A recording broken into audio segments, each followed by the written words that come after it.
Is the ID4 reliable? How quickly does its battery degrade? And how much range does it get in the real world versus what's advertised? Welcome back to EV Help Hub. My name is Weston and I'm an owner of a 2021 Volkswagen ID4 First Edition. In this video, I'll answer these questions and a whole lot more so you learn everything you need to know about what it's like to own this electric car. Is the ID4 reliable? My ID4 has only been to the service center a few times outside of regular maintenance. This includes twice for a door handle recall and to get a software update. Otherwise, my ID4 hasn't given me any trouble.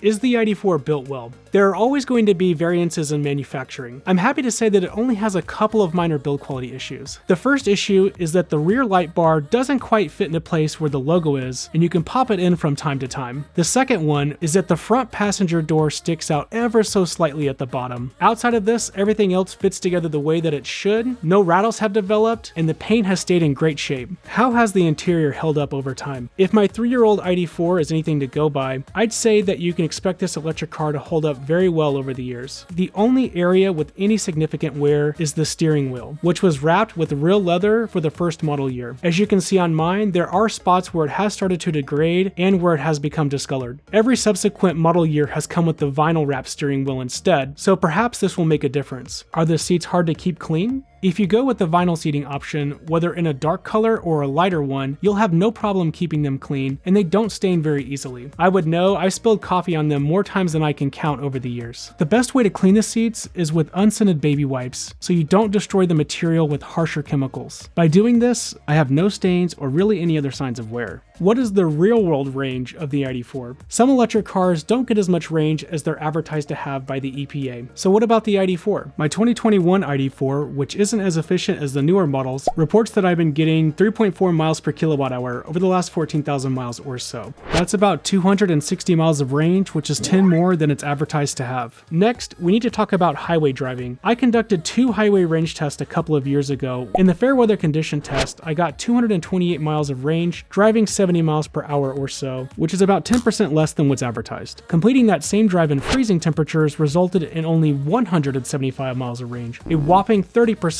less than what's advertised. So as you can see, it really does depend on how you drive your vehicle and in what conditions. How do you charge at home? Volkswagen currently provides ID4 owners with home charging equipment at no extra cost. This cable plugs directly into a regular 120 volt wall outlet. Though it's a bit slow and will only add 3 miles of range per hour, it should be enough to cover the average daily commute of 40 miles if you remember to plug in each night. Of course, you can buy faster equipment like a level 2 charger that plugs into a 240 volt outlet or have it directly hardwired into your home's electrical system. Depending on which method you go with, you can increase your ID4's home charging speeds by 10 to 15 times. Just know this can get expensive if you don't already have a 240 volt outlet available. What is the maximum charging speed? Using public DC fast chargers, you can expect a 10% to 80% charge to take approximately 35 to 45 minutes. The latest ID4 models with the larger battery pack can accept a power input of 175 kilowatts. Though this isn't market leading, it is better than some other electric cars. How much does it cost to charge? The amount you'll pay to charge your ID4 will heavily depend on whether you plug in mostly at home and how high your area's electricity rates are. The current average residential customer will pay 16 cents per kilowatt hour. The largest battery pack found in an ID4 has a usable capacity of over 80 kilowatt hours. That means a full charge that provides you up to 291 miles of range will cost about $15 if you plug in at home. Public fast charging is much more expensive, often double or even triple the price, so you can expect to pay between $35 and $40 to get a full battery at these stations. Most networks offer discounted rates with a monthly membership, so if you plan to use these public chargers a lot, I'd go this route.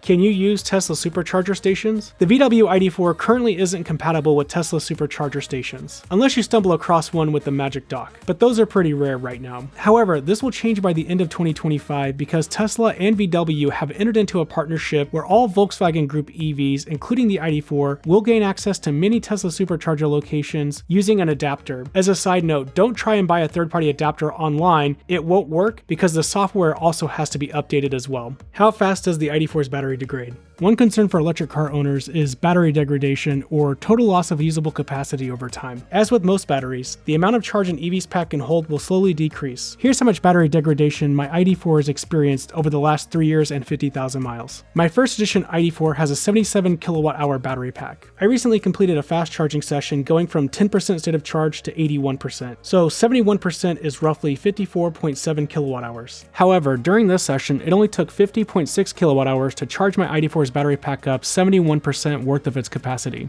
Based on this, that means my battery has likely degraded by 5 to 7 kilowatt hours, or roughly 15 to 20 miles of range. While that sounds like a lot, EVs typically have the most usable capacity loss during the first year of ownership, and then it slowly goes down each year after that, and it hasn't become noticeable in day-to-day driving yet. How much does it cost to maintain? Maintaining an EV is pretty inexpensive compared to an internal combustion engine vehicle. That's because there are less moving parts and you don't have to worry about major fluid changes for most models. Over the last 3 years and 50,000 miles, I spent around $1,500 maintaining my ID4, and almost all of that has gone to replacing the tires. The rear tires that came on my ID4 only lasted around 18,000 miles or so. So I replaced them with more robust tires, the Michelin Cross Climate 2s, which have been going strong for around 35,000 miles and look to have at least another 10,000 miles of life on them. Otherwise, I've replaced the wiper blades and the cabin air filter a couple of times. That's it. Could you lease an ID4? You might want to lease the ID4 if you live in the US. That's because currently there's an EV tax credit loophole for leases, meaning you could get $7,500 off the capitalized cost, even if you don't actually qualify for the tax credit. Be sure to ask your local dealer for more information. Does it have one-pedal driving? Unfortunately, the ID4 doesn't have one-pedal driving. Though it has the two features needed, regenerative braking and an auto hold mode, you must put your foot on the brake to come to a complete stop before the hold will kick in, otherwise the vehicle will continue to roll forward. Can you turn regenerative braking off? Yes, you can turn off the ID4's regen braking completely. To disable regen braking, just select D mode with the gear shifter. If you want to turn regen braking on, just push the gear shifter forward again and go into B mode. There is only one level of regen strength that you can choose from.